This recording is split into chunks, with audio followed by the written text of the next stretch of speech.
Good afternoon, everyone, and welcome to our Wednesday talk. I'm excited today to welcome you to our Recruiter Roundtable. Today, we're going to dive into the fascinating world that many of us have been through of job searches, applications, how recruiters identify and connect with top talent across North America, Canada, and Mexico. Whether you're actively looking right now or simply curious about behind the scenes of hiring, this session is designed for you. Let's explore the strategies, insights, and trends shaping the hiring landscape today. We're excited to have you with us. And if you'd like to ask questions during the webinar, please use the Q&A below, and we'll be able to take your questions. First of all, I'd like to do a quick intro of our panel. I'm Lynn Barrett. I will be moderating. I am a director in the Dallas Office of Improving. And with us today is Mariela Quijano. Mariela is a psychologist with over 6 years in the talent acquisition field, managing national and international clients across multiple disciplines and languages. Mariela has been described as curious, responsible, and proactive in every activity she tackles. In the fast-paced area of talent acquisition, Mariela's attitude knows no bounds. And next we have Tal Phillips. Tal is a director of recruiting with Improving with more than 25 years experience in the recruiting field. With his senior level experience in IT consulting and delivery, he's been described as attentive, focused, transformative, and a pleasure to work with, which is a differentiator during the recent difficult market fluctuations. And we have Nitin Kuna. Nitin is a director of talent acquisition, where his background in programming has helped him develop strategy and success in the technical areas of talent management. Along with his work in recruiting, he is continuing his technical learning in the AI space. So, wow, lots of great people, anxious to hear what they all have to say today. I know this is a subject that many of us have had to navigate in the past with the change in market. So let's get started. And we'll start with talking about the resume. So Tal, why don't you kick us off with how can a candidate improve the way they present their experience to make it clearer and more relevant to the role they're applying for on their resume? I think what you really want to do with your resume is make sure there are a few different things, but the main thing I would say is make sure it mirrors the job description that you're sending it in for. So you want to make sure that any relevant experience you have is highlighted in that resume. It's towards the top of that resume, that people don't have to dig through it to maybe find the one or two things you did. You want to and that doesn't necessarily have to be, I have to rewrite my whole resume, right? It may just be moving bullet points around. It may be taking it into the beginning summary of the part and making sure you talk about that. Advice I always give people to get noticed is, don't just send in the same generic resume to every role. Tweak it accordingly. Have it mirror that job description you're looking for. Have your baseline resume and then tweak it accordingly, according to what job you're sending it into. And I can tell you, as recruiters, we can tell the resumes that have done that versus the ones that are just sent in the same resume for every single job. And it does make a difference with us. But that's what I would say. Make sure to mirror the job description. Make sure your I's are dotted, your T's are crossed. No unforced errors with that. But make it relevant to the role that you're applying for. Nitin, is there anything you'd like to add for that? Yeah, kind of dovetailing on what Tal said with regards to mirroring the job posting, you have to understand the philosophy of the job posting. The philosophy of the job posting is to attract applicants. The job description is what's included as part of the employment agreement with the candidate, and that's second step. The job posting is meant to entice and attract as many applicants, qualified applicants, as possible. Mm-hmm. And your resume is supposed to hit that. Your resume isn't supposed to be too much detail to dilute your message. So just as a job posting is kind of a marketing tool for the company to attract talent, your resume should be crafted in a way that you're hitting on what they're looking for, but not saying too much. You got to find that Goldilocks spot, not too much, not too little. And it's also a bit of a study of the job posting, because some companies do job postings differently than others. Some are fairly Mhm. verbose. Others are more hitting with just the top two or three things they're looking for. So there's a bit of work to be done in studying the job posting and how the company has what's your approach to it, and matching that with the resume that you ultimately decide to attach and apply to Yeah. that job. Yeah. I love the Goldilocks reference. That's pretty good. Sometimes if you look at it, it's just too much as as a recruiter. So thank you for that, Dan. All right. So here's a question I think a lot of people are curious about, Mariella. Can a resume be longer than one page? Well, yes, Lynn, that's a good one, actually. And there are different opinions on this, but definitely the more concise, the better, you know? So just remember that recruiters review more than 20 resumes per day, and we just look for keywords as well as specific information that help us match the client needs with your experience, you know? So no one wants to read a 5-page resume, because it's not about just adding a bunch of information with past roles and experience that do not add value to the job that you are applying for. It's more about highlighting only the key experience and the key achievements and skills for the position, and with accurate information, So if you have more than 10 years of experience and you need a second page, it's okay, but just you want to make sure that the information is relevant and for sure is specific to the position, because it is essential to keep it focused and for sure well structured. So it's okay, as Sal said, that have multiple resumes that match the different jobs uh, that you are applying for. So on this way, you can just personalize your information for each position without including irrelevant details. And I always, for example, look for the keywords that I need. And when I just see that there is no clear information or there is too much irrelevant stuff, maybe I just might lose interest in that candidate, and maybe I won't make the call. So the Mm. most important experience should be always be on the first page. We will write in summaries and the most relevant information. Yeah, I like that answer. Put the important stuff up top, right? Keep it balanced and capture your experience and your skills up front. Make sure it's not too lengthy. Don't want it to get ignored. Great answer. Thank you.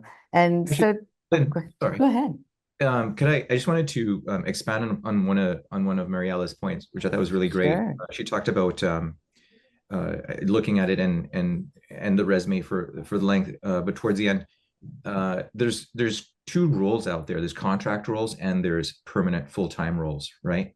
The contract roles they're usually looking for somebody to come in, deliver, leave in a short timeline or to a specific project. So for those kind of roles, as Mariella said, you might have different types of resumes. For those kind of roles, you might just want the bullet points, the hit upon the immediate needs, and just show that you can deliver.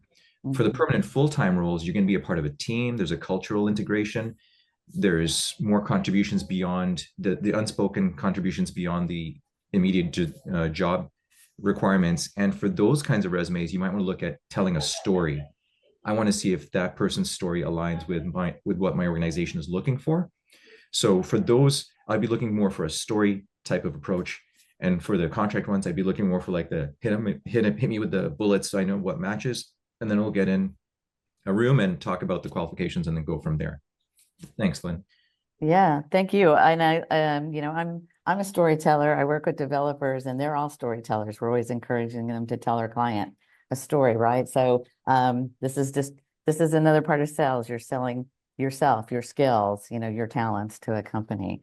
I love bringing storytelling into that aspect of recruiting. Um, Thank you, Nathan. So tell us, how long do you physically look at a resume? I know a lot of people out there probably think All they do is look at the first page. They've got a stack of 80 of them. So how long do you look at a resume? So, just to be completely honest and transparent, I think that's the whole deal. We're big on that at Improving. Definitely. My first look through is probably 30 seconds to 1 minute. What I'm looking for in that initial scan is, job titles, career progression, key skills, employment timeline, relevance to my role. And I am looking at formatting and readability to a certain degree as well, right? Think of your resume like you would a book, okay? If I'm writing a book, I want my first page to grab somebody, okay? I don't want them to have to get to chapter 4 before I grab them and bring them into this book. I'm going to probably lose 50% of those people along the way. It's the same thing here. You want to grab somebody quickly at the top of the page if you can, relevant to the role you're going in for. So I do that initial scan. If I see what I like, I come back, and then I look at it obviously longer, and that can be anywhere from 5 minutes to 10 minutes or something like that. What I'm looking for there is, I'm taking a deeper dive into achievements that the person has had. I'm making sure what they do aligns with what they've done aligns for what we're looking to do. If there's anything in there about their soft skills or leadership, leading a team or leading a talk or whatever, I take that into consideration. If the role has to have certain education and certifications for it, I'm looking for that. And then one of the things that I really liked, and I touched on it in my first answer, is I'm looking for customization, not just a cookie cutter resume. To your point, yes, sometimes then we have 80 resumes. Sometimes we may have 125 resumes. And after 15 of them, they all start looking the exact same. So the ones that stand out are the ones who customize their resumes because they read different than all the other ones. And basically what it boils down to for me is, if your resume makes it easier for me to connect the dots between your experience and the role I'm looking for, you've already set yourself apart there. And I can tell you this again, a well-targeted resume really stands out immediately when you're looking through so many resumes. What that speaks to me is, hey, this person took the time, to really study what I'm looking for. That tells me, should I bring them into our project, that they're going to take their own time to figure things out potentially. Doesn't guarantee it, but in an all things being equal world, okay, I've got this person, I like them kind of both, but this person went above and beyond with their resume, took extra time, and that they're probably going to get the nod if I can only take one of them. So that would be, initial scan, 30 seconds to a minute. You better grab me then, or I'm on to the next one. Yeah, I think a word we use around here quite a bit at Improving is differentiator, right? How do you differentiate yourself from other candidates? And it doesn't have to be, Herculean. You don't have to, have saved the world and floating rainbows all over your resume, but just, what sets you apart, make that at the top. So thank you so much. And it's just to close that out real quick. And I think you mentioned it earlier, that's your resume is your sales slick. It's your 1 or 2 or 3 pager. It's you selling yourself. If you're not willing to take the extra time to put into yourself to up your odds of getting your resume A, even looked at, and B, the phone call, then maybe that's something, you kind of, an old boss told me years ago, you need to study your navel about it, right? Don't just do the same thing and expect a different outcome each time. Yeah, great.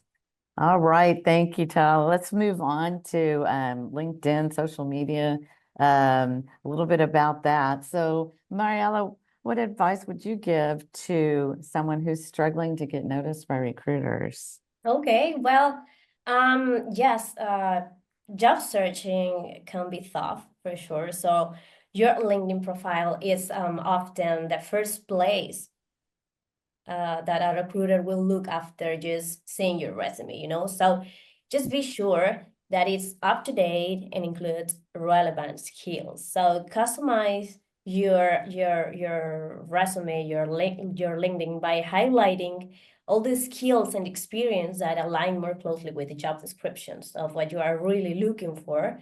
Because you know LinkedIn's algorithm can help you appear into top searches, you know, so if you use the right keywords. And also let us know that you are available and just post it, you know. So many people might share your post or refer you to a recruiter. So the more connections you have, the more connections you will find, you know. So that's why networking is one of the most effective ways to get noticed. Just join relevant groups, share experience, and post even from companies you are interested in, so they can just read your contributions and also see that you are actively engaging with their content. So that could be useful. And also, do not just wait for recruiters just to get in touch with you. You should also connect with recruiters from those organizations that you are interested in. Say, hello, I'm just open to work and I love to work with you. So let's talk. Let's talk about all their career paths or whatever. So can be an excellent way just to send out, and also it shows you as a proactive or maybe more motivated person, you know. And even there is an optional status on LinkedIn that allows you to indicate that you are open to work. It's kind of a green circle that frames your profile picture. So also works. Yeah. Yeah. And I know we see that more and more. I try to notice all my people in my network who are looking, and would love to have them here on this part. So, Yeah. all right. And I know you hit a bit on, you know, contact recruiters. So, Nadine, what are some effective ways for job seekers to do that, to network with recruiters? Yeah, that's a fantastic question, Lynn. And by the way, thanks for the intro at the beginning there. I really appreciate that. Oh, sure. I got to say thank you to that. So a couple of things. Going back to what I was talking about with regards to contract versus permanent roles. For contract roles, I mean, LinkedIn is great because you can search by skill sets, bam, bam, bam. You can find a bunch of people with those skill sets. So for people who are looking for more contract work, they are contractors, then listing skill sets, projects, deliverables it's pretty much matching for immediate needs and moving on those. For folks who are, so just making sure, as Mariella said, your LinkedIn is up to date in that sense, advertising the skills projects you've done, great. For folks who are more on looking for permanent roles, and so what we were talking about earlier, the storytelling type of thing, you want to make sure that your LinkedIn kind of tells a story. What is your story? Because LinkedIn is your final summary. And if I will, there's a concept used in instructional design called single sourcing. And in single sourcing, you have one place where you have all your information from which you would extrapolate subsets depending on who your audience is. In instructional design, please, no instructional designs call me out. It's my wife's an instructional designer. I'm going to hear from her.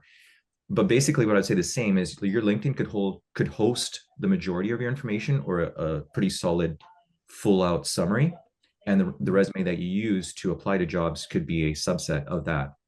Now, in terms of getting noticed by recruiters, you can do what everybody says, which is reach out to a recruiter and say, hey, I saw you posted a job. Can I reach out to you for a 15-minute conversation or a cup of tea or something like that? Unfortunately, you won't get much love for me on that with that kind of a tactic, because I get flooded with these all day, every day. And if that's all I did, I wouldn't have any time to actually do my job. Instead, I would recommend, if you feel absolutely solid that you're a good fit for that role, like absolutely 110%. So it's not that, because I get reached out by folks sometimes who have completely different job titles from what they're applying to. And it's obvious that they're just using the AI automatic message feature in LinkedIn. And I'm just getting a ton of these, and I don't have the time. So I tend to not go to LinkedIn that often. So unless you're absolutely sure, take a softer touch, follow, or simply connect with the recruiter.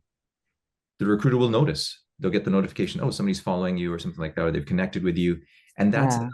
Trust us that we've been looking at people all day long, and that if we see we've got jobs in the back of our head always, if we see a potential fit, we'll follow through, because definitely we want to put the right people in those roles. It's not like we're going to miss you for that.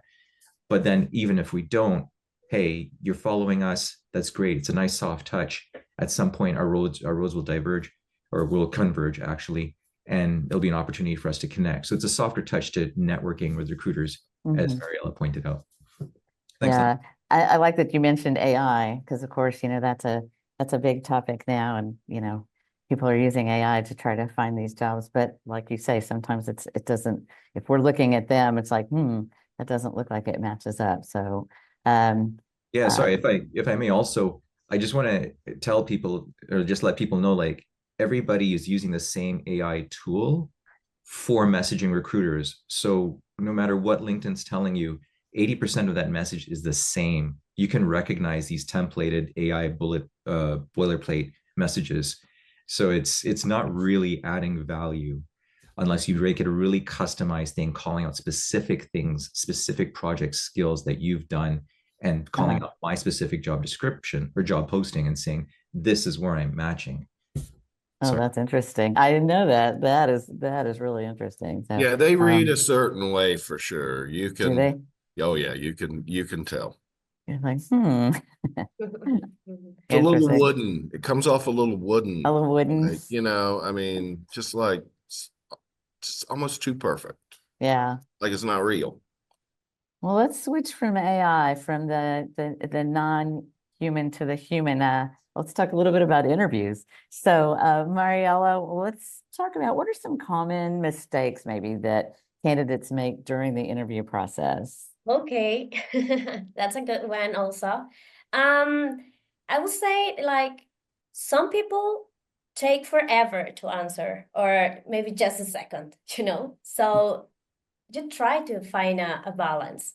So answer the questions clearly and be ready to elaborate if they ask you elaborate question, for sure, no? So if you just answer with overly details, the interview could feel maybe super long, plus you are maybe taking up values time that can be useful for just asking more questions or maybe doing the code challenge.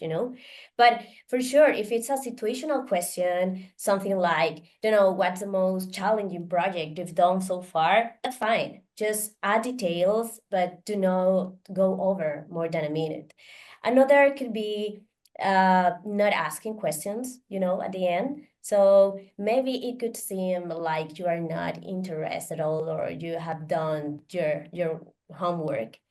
And some candidates are maybe too modest or do not highlight their strengths, and Yeah. achievements. And oh my God, that's a pity, because the interview is your chance to showcase what makes you unique, and you are a great fit for the job. So that's your time to shine, your ticket, your golden ticket, And oh my God, Lynn, many people are often late, so Oh, wow. you should always try to be at least 5 minutes early. And if you are running late for any reason, it's okay. Things could happen, but just let the recruiter know in advance. So it might be better just to schedule the call or just give the client a heads up, so Mm-hmm. maybe it doesn't hurt your image, because being late is not a good first impression at all. And Right. I would say also that some candidates just speak negatively about their previous jobs. So this is kind of a red flag for interviewers. And also, this make you appear kind of unprofessional. So recruiters expect you to handle difficult situations or challenge in a constructive manner, no true complaints or maybe resentment. So it is just better to highlight what you learn and how you deal with that challenge, instead of just speak in a negative manner, And the last could be kind of make sure your internet is solid. So minimize distractions and check that your audio and camera are working, because technical issues maybe just could happen during the interview, and Mhm. maybe could limit the flow or the communication. So just trying to avoid those details. Yeah, and I think you made an interesting point about, when you're talking about yourself, just talk about how you've overcome adversity. Just to say there's never adversity. No, everything's always been great for me. Look at it, all my successes. Be able to talk to your successes, right? Like you Yeah. said, don't be shy. You're selling yourself, but talk about things maybe that didn't go so well and how you overcame them. I think Yeah. really important. And Really important. you know what, Will, Alien, so it's Uh-huh. also important just to avoid taking the call on your phone, because maybe you will probably need time to share your screen, or maybe your screen, or maybe your coding, just you need time to make a coding exercise or something, and Yeah. it's not useful just to take the call on your cell phone. Just remember one occasion a candidate just took the interview from his bed on his cell phone, in pajamas. So he wasn't sick and he didn't offer an explanation. And I know that we are working from home, but it's still important just to show respect, interest, and professionalism. So that's something Agree. that values. Yeah, I'd like to add something. sure. Pretty funny story though about the person in bed. Never had that happen, Mariella. So yeah, kudos to you. One thing I wanted to mention was that people have to understand what an interview led to that interview, actually. So what happened to lead up to the interview was that there was a resume submitted or an application submitted, and then somebody had faith that this person could potentially do the job. Therefore, let's pull them in to validate that. So what we are doing in an interview is we're taking what you've submitted to us as I've submitted a proposal in my resume that I have the skills, the abilities to do this job. I'm a good team member, and we're looking to expand upon that with you. Now, I understand that there's many reasons why a resume goes or why an interview goes this way or that way. That part doesn't matter. As a candidate, you're looking for a job. So each interview is an opportunity to improve your interviewing skills. And whether it's getting out of bed, which is a really low bar, to be frank, that was a really funny one. Mhm. But think about presenting yourself and exercising your presentation skills, exercising your ability to talk about yourself. As Mariella said, get rid of the other distractions. Even forget about whether this is going to go to the next round or not. I know sometimes we get our hopes up, the enthusiasm's there, and maybe a little bit of desperation might leak into the conversation, but really try to be present in the conversation, be there and do your best to present your best. Because no matter what happens in this interview or the next interview or the interview, the other company or whatever, ultimately you're getting better with each interview. And that's going to have that's the long game for you to eventually land that ideal job.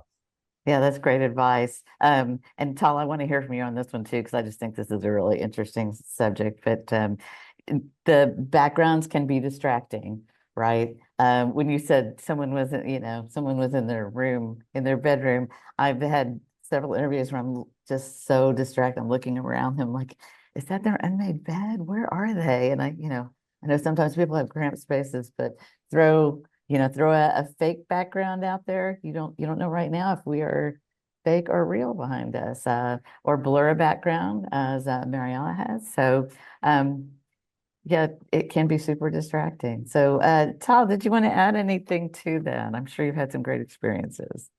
Oh yeah, I've seen just when you think you see it all, sometimes you see something new, and Right. it's. Never, I've always told my wife that there's a book in this job at the end of it, that there are stories to tell.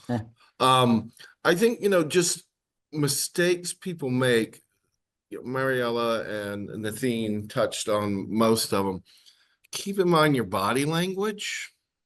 It's a big one, right? Good And one. that goes from the very first Zoom or Teams call you do to a face-to-face interview, from as soon as you walk into that room, everything you do, there's an old saying that it's, sometimes not what you know, it's who you know. Well, there's also another saying that I say that is, it's not necessarily what you know, it's how you say it, right?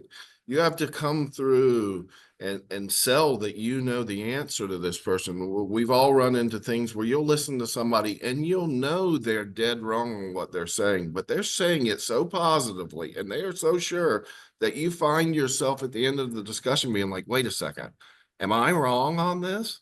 Versus somebody who's giving me a right answer in a mealy mouthed tone, and their body language is like this, and they're not really, going back and forth with me. They may be giving me the right answer, and I may be like, maybe they were right, maybe they weren't. So body language goes a very long way with that. I think what I would really want people to, I think a mindset that people go into a lot of interviews with puts them behind the 8 ball from the very beginning. And that is, hey, there are, interviewing is nerve-wracking. There's the fear of the unknown. We feel like we're being judged. Am I going to blow it? This, that, and the other. I think if I could leave anybody with one thing is to know this. Unless you're just dealing with a company you wouldn't want to be at anyway. Whoever's interviewing you wants you to do well on the interview. They don't want to have to interview 25 more people. They're ready to get this person in to join their team, to solve their problem, whatever it may be. And they're a little nervous too, especially if they haven't done a lot of interviewing of people. So, I mean, try to humanize it as fast as possible. Try to settle on common things. And remember, this person would love you to do well on the interview. I have never gone into an interview. I'm sure Nathine would say the same. I'm sure Mariella would say the same and said, boy, I really hope this person does terrible on this interview. So I have to talk to 10 more people. We're ready to put it to bed too. We're ready to get the right person in for the role as well. So if you go into it with, hey, this person actually wants me to do well, instead of, we're going to be head to head and we're, enemy and friend or whatever, I think that just helps your mindset going in to the whole interview process. Yeah, definitely. You want that to be the person, right? You want to leave there and going, ah, nailed it. That's awesome. So I'd like to add a bit onto what Tal said. There's a key word that he actually used, and that's humanize. I actually hate interviews. Sorry, it's my job. I love doing what I do, but to be frank, I don't like looking for a job. I don't like interviewing for a job. Most of the jobs I've gotten have been through networking and people who know me, and then away we go. But I find interviewing nerve-wracking. I have my own anxieties about these things, and what I really appreciate is when I meet others who acknowledge that for themselves to me. So I've met people and I've interviewed them, and the person said, do you mind if I write down as we go? This is how I can keep track of what's going on. And I'm like, no, I write stuff all the time. When I'm doing an interview, I'm always typing out my notes. That's my jam. Others have indicated that they're nervous and anxious. I'm like, all right, well, that's cool. How about we take a break and we kind of humanize the conversation? How's your day going?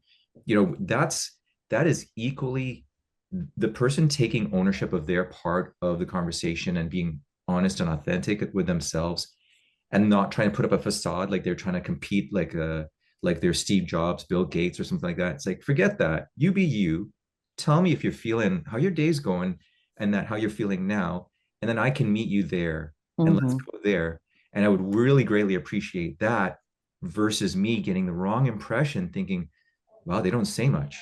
Or why are they always scowling? Like, what's going on? Like, yeah. Or something like that, or just reading it wrong. It's part of the relationship building that goes into the interview. That's just as equal, I would say, as figuring out their skills and abilities and stuff like that. You used a word that's really that really hit me, transparency. I actually had something happen where somebody was interviewing and the interviewer said, well, I think they were multitasking. And this is somebody that I knew that was interviewing. And so I talked to him. I said, hey, how did it go? Oh, it went great. I took a lot of notes. And I said, oh, that's great. Did you tell him you were taking notes? Kind of what you said. Yeah. No. And it's like, I think they thought you were multitasking. So, take that time to say, hey, do you mind if I take notes? I don't want you, I don't want you to think I'm over here multitasking while you're Yeah. interviewing me. Because The if other not, then they think they're looking it up on AI? Are they trying to Exactly. find the answer? So, That's yeah, the other big fear. Yeah. really, really important. And Um, one more thing on this, Lynn, sure. because I think it's a really I important love this question. I subject. think a lot of people that are on here, are interviewing and wanting to know maybe some mistakes that they make along the way. This is another one that I think is really hard for people. It's okay to say, I don't know. Yeah. Yeah, You don't have definitely. to have every single answer. In fact, it's endearing to hiring managers to hear somebody say it because, you know, here's what you have to assume. If I ask you a question, or if Nathine asks you a question, or Marielle asks you a question, or a hiring manager asks you a question, they know the answer to it. And they know within about 30 seconds that you're trying to work your way all the way around and never get there. And for me, I have a story. I worked at a bank years ago with a hiring manager, and she was tough as nails. She was very specific on what she wanted. One of the first interviews I had was, how did it go? Hey, from a technical acumen, this person could do it. I think they could fit in on my team. Mhm. I asked them a couple of questions. They obviously didn't know the answer. They spent 10 minutes trying to BS their way through it. Yeah. It's a no for me. Well, and I know something that improving really looks for when we interview, but I was doing this before improving. I just know that it's, something we're focused on is curiosity. Like I said, when I was describing Mariella, that word sticks in my head. Be curious. Don't be you don't have to be a knower. You don't have to know everything. And I'd much rather hear somebody say, haven't worked with that, but let me think about it. I'd like to get back to you on that. Also, you're building that connection, right, with recruiting. We say, hey, can I get back to you? Because I'd really like to talk to you more about that. So whatever you can do, right, to keep that connection going with one of you lovely people, which is what they want to do. All right, let's move on a little bit. Time is flying by in this hour. We want to make sure we get to some of these questions that we had posed to us. So why is it important for candidates to thoroughly research the company? Todd, would you like to start with that one? And maybe Sure, we'll get sure. Nathine or Marielle to chime in as well. So, it's very important to research the company you're looking into, and there are several different reasons for that. We've touched on some of them. It could be, hey, I want to look more into their technology and what they're using in their stack and make sure I've got it in my resume that I'm then going to send into the role. But more importantly than that, you kind of want to understand a company's vision and values, because that resonates with somebody when you're talking to them and share them with them, that you understand their values, their mission. They want people who want to be on board with that. You're not going to find that out unless you look into it. You're not going to get that necessarily from a job description, right? Mhm. I touched on it a second ago. It's tailoring your responses. It's tailoring your application to what they do, because financial services companies may look at the world different than a construction company does, who looks at the world different than an energy company does, right? Different Right. hot button things in all of those, different buzzwords that they're going to want to hear, different things they're going to want you to understand. For me as a recruiter, when you have when you tell me, hey, I went to the Improving website before we talked, I looked at you guys, I see you're doing this, I see you're into conscious capitalism, I see this, it demonstrates initiative. And again, we have Yeah. so many people that we talk to who are right here with each other, and a decision has to be made outside of technical acumen. That initiative is an extra check in your box. Um, it'll help you build confidence the more you understand the company, what they're looking for. Maybe you can get into their head a little bit of, here's kind of how they're thinking. Here's the goal they're pushing to. Hmm. I can format my responses to show how I can help them get there. And me being a part of this team really helps with that. For Excellent. you personally, it helps you assess your fit, right? I mean, really, hey, I looked at the job description. It's another senior .NET developer. Okay, well, what's the company stand for? Like, what's kind of the tenure of people that I can go out and look at LinkedIn and be like, hey, these people, once they get in there, they seem to stick, or they're a rotating door. They're sending new people in and out every day. So, I say all those things. Some areas where you can look for that is, like I mentioned, company website, LinkedIn page, Glassdoor, right? Look at the Yeah, people that work there. But you also have to understand, like, if you have 20 responses on Glassdoor and 19 of them are all about the same, and one says it's the worst company they've ever worked for in their life, there's a little bit of grain of salt there, right? There's probably more than you don't know about. You can look at news and reports and the role description, but all of those, knowing that is just going to help you in tailoring your resume. And when you get in front of the recruiter, saying the right thing, and then when you get in front of management, saying the right thing. And to your point, Lynn, to use the word, it's a differentiator. It yep, is a differentiator. Trust me, it is. For every one person that does that, I probably talk to 50 who do not. They could yeah. tell you what we did. They know that they're a .NET developer and they need a .NET developer job, but they couldn't tell you us from Adam. Just company B, right? So, Mhm. yeah. All Yeah. right. Well, let's move a little bit into recruiting now. Mariella, I'd like to ask you, and I'm sure this has been said by people who interview, why is it that the most experienced and skilled person does not always get the job? Okay, well, there is no an absolute answer, Lynn, as there are too many factors to consider, such as budget, skills, project timelines, cultural fit, and many more. But what I can say, based on my experience, is that soft skills are essential and really, really important nowadays.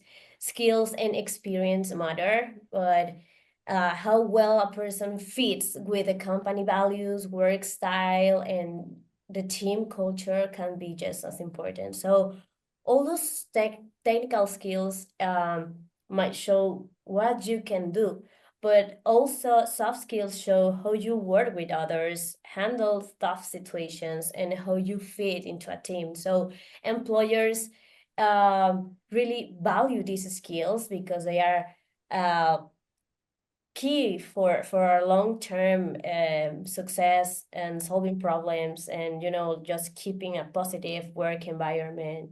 So Mhm. in my opinion, and based on my experience, just strong soft skills can make you stand out even if you are not the most technically skilled person.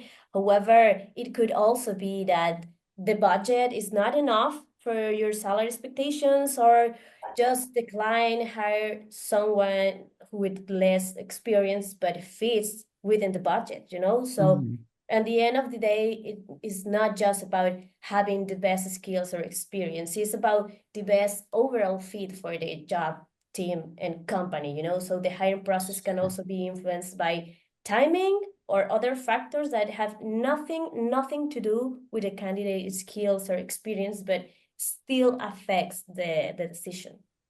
Yeah, definitely. You said something about culture, and I think, along those lines, the most most experienced or skilled person not getting the job and in culture. So how do you evaluate a candidate across those lines? For culture or for not getting the job? Um, you can throw in a little of both. I'm sure that Okay. part of the evaluation is, how do they Yeah. fit culturally? They may be the smartest man in the room or smartest woman in the room, but maybe it's something where you get a sense in some way that maybe they may not be a culture fit. So how do you Yeah. look for that? Yeah. So a company has what's called an EVP, an employer value proposition. Really simple in the talent acquisition world. It's an answer to why should I work for you? That's a question that the EVP answers. A Mhm. job posting is an opportunity to work with a company, and when and the job posting is kind of an opportunity to join the company and take advantage of their EVP, their employer value proposition. And each company has a different employer value proposition. Some are ridiculous technology heavy duty, like killer hardcore, against the wall technology companies. not so much on culture. They don't value culture as much. Or maybe they value a more ruthless culture. There are organizations like that. I know of them. So they're hard on technology, maybe not so much on culture, because their culture is more about getting the job done and moving forward and forgetting about any kind of more softer cultural stuff. Mhm. And then some companies might be all about growth. Startups are a great example. We don't have much of a culture because we're only four guys in a room, or four people in a room, and our technology is just growing, but we have it's just in its early days. So we're a growth oriented company. So you can see how each company can have a different EVP. When you go in for a job interview, they're not just assessing if you can do the job, if you can turn a wrench, or if you can program the computer, or if you can be a business analyst, because that's silly. There's a million people out there with the same job title who can do the same thing. What they're looking for is, what's your, I guess, applicant value proposition? What's your value prop, and how does that match with our employer value prop? Does it match our cultural narrative, our cultural story? Do the skills match? Yes, of course, that was in the job. But as Mariella pointed out, skills aren't everything.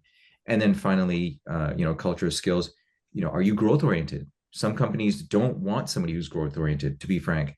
There are some IBM AS400 jobs still out there, and it's hard to find those folks, but that's like something it's not a very growth oriented type role.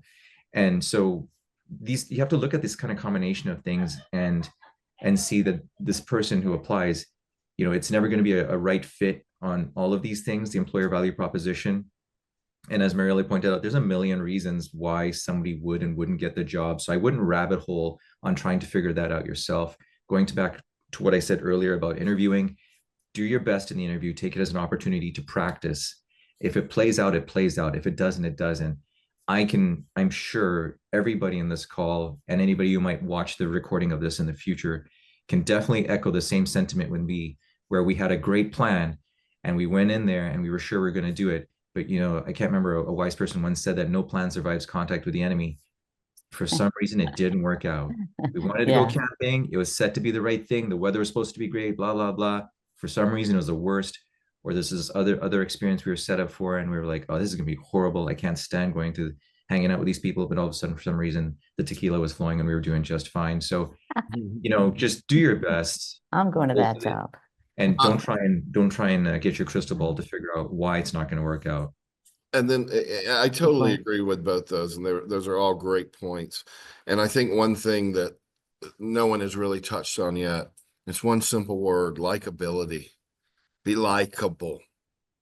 We want Yeah. to work with people we enjoy being around. I have had, and I'm sure you could line up a million other recruiters and they would tell you the same thing. I have had people that I've been like, wow, technically, you may have almost written the book on this, but I wouldn't anymore put you on one of my teams or put you in front of one of my clients than the man in the moon, because you're like taking a flamethrower to it with your personality. People, I think, get comfortable and sometimes, depending on the level, a little arrogant with their technical skill set.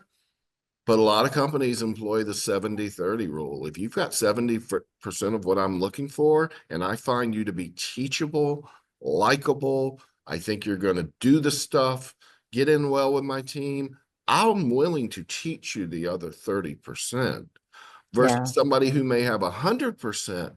But just when you got out of there, you were just like, no way. They are unlikable people. And don't fool yourself. We're human beings. We're not machines. If Right. you rub a recruiter the wrong way, don't be surprised if you don't get a call back. And I think it's important to note, because I've been on the software development side and the more people soft skills side. It's not about, oh, he's technical and maybe he doesn't have as many soft skills. It's about, likability is different than that. It's like, yeah, I think they'd really get along with a great software team. Are they, can they find some stories maybe where they were able to overcome adversity, or have they never had adversity? So if you ask them, have you ever had a chance where you've had to overcome this? And they're like, nope, things have always been great. It's like, oh, that's To me, that's a red flag when I'm, when I'm interviewing people, from, Why are you things looking like for a that. job if everything is so Right, great? everything's so great. So, well, you guys have done an awesome job, and we have about 10 minutes left, and we have a couple of questions from our viewers. So I'd like to run through them because some of them are really interesting. First of all, will an internal referral place a candidate at the top of the application pool? That might be a different answer for each of us. I know here in Atlanta, and for me personally, absolutely puts you at the front of the line. Our rule here is if you are a referral, you're at least going to get a phone call because of somebody, an internal referral, right? If I have a Mhm. friend on something, I'm more than likely to reach out to you. But if, my boss says, hey, this guy or this lady, Pam Smith, she's really good. I've heard about her from other people. Pam's getting the call within 5 minutes, right? If Mhm. I can do it. So yeah, they do. For me personally, they go a long way because I've also found that people don't refer people they think aren't any good most of the time. But, and we've talked about networking today, right? The Right. importance of networking. So, there's something to that, as well as, sometimes the skill set is something that we don't have, right, around. So, those people will stay at the top. And So, I'll say this real quick, Lennon. I know we're pressed on time, and it was something I wanted to talk about more with that, but we didn't get to. Don't just reach out to the recruiter somewhere. If it's a job in a company you're really interested in, try to make other connections within that company. The example I just right. gave of the president of my company or one of my coworkers says, hey, this person reached out to me. They're looking for a role. I don't really know them, but they reached out to me. Hey, you took the initiative to do that. You just didn't keep hitting me every day. You reached out to other people. And if somebody brings it to me and says, this person reached out to me, the chance of you getting a call goes up exponentially. So don't just send it to the recruiters, send it to other Mhm. people within there. And don't be afraid to do it. Now, don't be a pest, obviously, and send them a million things, but like do more than just one reach out. Yeah, good point. Um, okay, we have another question about our job position filtered by tools or tech from recruiter side. An example, a position looking for a .NET developer, but the candidate has a developer experience with other tools like Java, React, or any other tool as a developer is sure that they can perform as a .NET developer. Think that's about listing, making sure where we were talking about being concise on your resume, right? Don't assume that somebody will know what you're doing. Right. Well, I think in that sense, if the job posting says we're looking for a .NET developer and the person has everything but .NET, my next question is, are they going to learn it? Or are they open to learning, or are they a Java developer who wants to be a Java developer for life and can't speak .NET, doesn't want to ever touch it? The other thing I'd look at is, okay, if they're open to learning it, but are we open to giving them the bandwidth to teach it? Because we might have a job that needs .NET, but we don't have the people to coach and support their growth. I mean, that's not going to set them up for success. Putting a Java developer in a .NET role where we need somebody to hit the ground running with .NET today, that's not going to be fun for anybody, for the person who just got the job or the people who have these expectations. So you got to look at it that way too, that you can't, it really depends on where you're going and where your Mhm. ability to learn too. Yeah, And and I the, think, and the level of what we're looking for. If I'm right. looking for a junior entry, I may have the runway to bring you up to speed. You understand object-oriented programming, whatever it may be, right? I get that it's a hop, skip, and a jump from one to another. But if I need a senior .NET person, I'm going to go with, just being honest here, like I'm going to go with the .NET person that's already got it that I don't have to bring up, right? And that's just Mhm. about like, we need this on our project ASAP. Every day I don't have this, we are not billing. We don't always have the luxury of time to build people up like we would like to, right? Because I think every company would love to bring somebody hungry in that really wants to learn and be able to train them and do that. But business just always doesn't allow for that. And that's an unfortunate thing, but it is true. Yeah. I think Mariela would be good to speak on this because I think in Mariela in Mexico, you folks are hiring junior folks quite a bit and growing them. That's part of Yeah, your yeah. investment. Also could be useful even if you don't have like a specific .NET or a specific something that you are looking in the job description. Just we are totally welcome to receive your resume, as we have kind of academies or some kind of practice that you can just do with us and you can practice, and then when you're ready you can just go ahead with a customer and just try to start like working as a senior consultant, so it is valuable just to have your resume, your skill set in mind in my pipeline. Just when I just see a really good opportunity for you, I can just send you over with the customer and just let's keep in practicing and just get more skill on the list that their customer is looking for. Nice.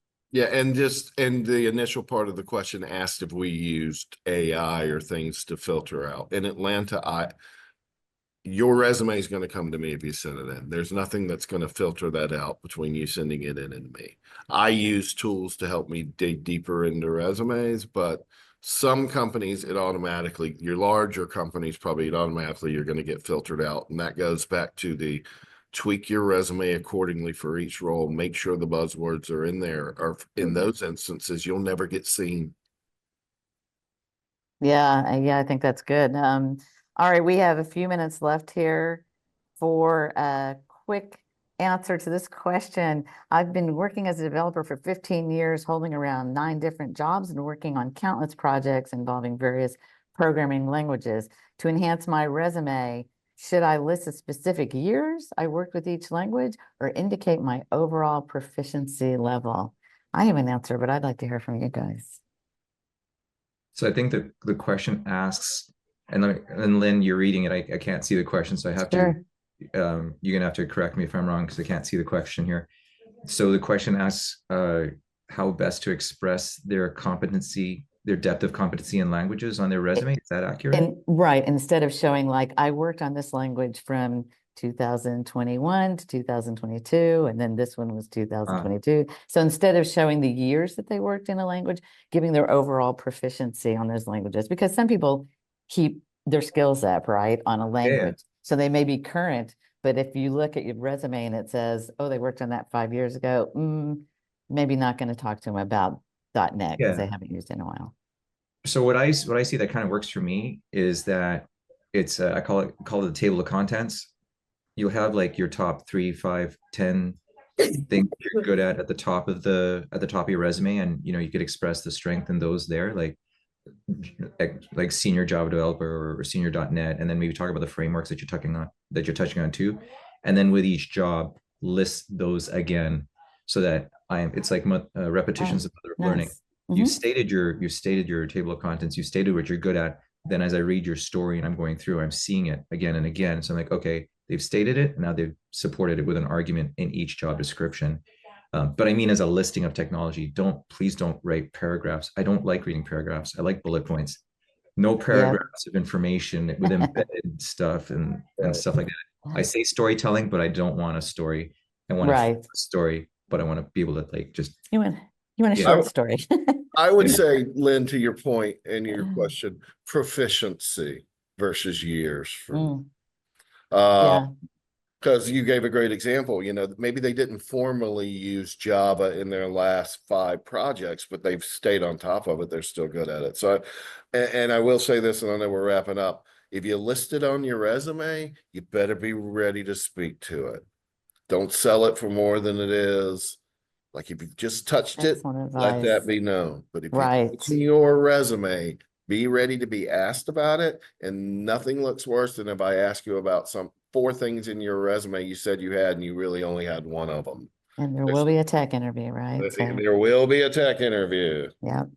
All right. Yeah. Oh, go ahead, Maria. Yeah, I was about to say that, yes, I've read like many resumes that only list the stack they use, but do not explain how they applied it to the project or if they took any significant initiative. For sure, we don't are expecting like a really huge paragraph, but as long as you make a match between the job description and your experience, it is, for me, fine to summarize what you did, and how you did it, and if you face any challenge in each experience. But for me, it's not important just including functions. It's important to include relevant achievements and explain more about the project and how you did it. For those of you on the line, if you'd like to contact our roundtable panelists, we will get you their information. I'm sorry we couldn't get to all the questions because there's some great ones out there still. But feel free to contact them online.